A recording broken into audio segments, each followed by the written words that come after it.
Hi, this is JB from the Wine Guild in Hong Kong. We are on tour in France visiting some of our long-time partners. Today we are visiting Domaine Clos de Caveau.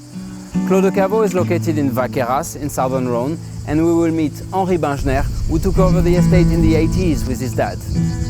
We will follow him in his vines, discover a unique terroir, and understand what makes each of his wines so special.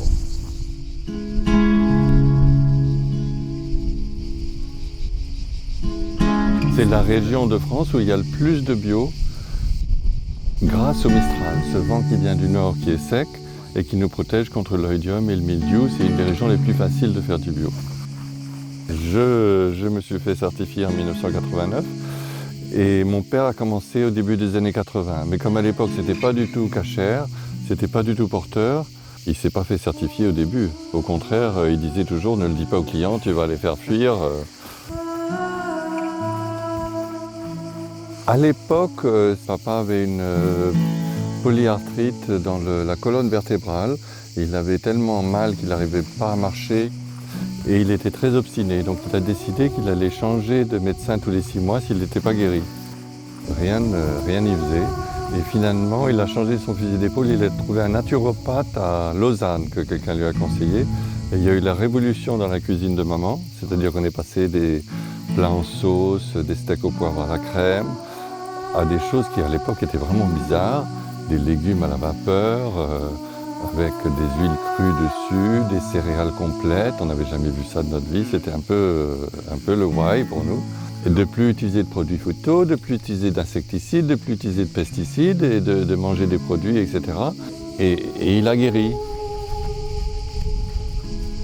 Avant, on travaillait toujours les sols et les études montrent de plus en plus que la vie bactérienne et tout ce qui est activité du sol qui transforme la matière organique en éléments que la vigne peut manger, peut absorber, est plus vive, non seulement si on n'utilise pas d'insecticides et de pesticides, mais aussi si on laisse plus tranquille.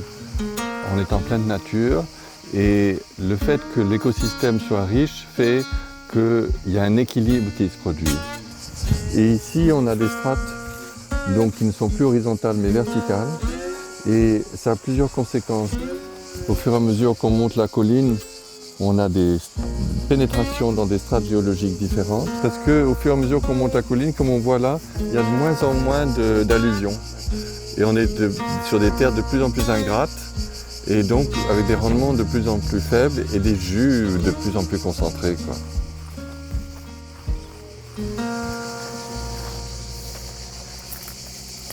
La terre était là avant, tu vois. Donc il te manque 30 à 40 cm de terre.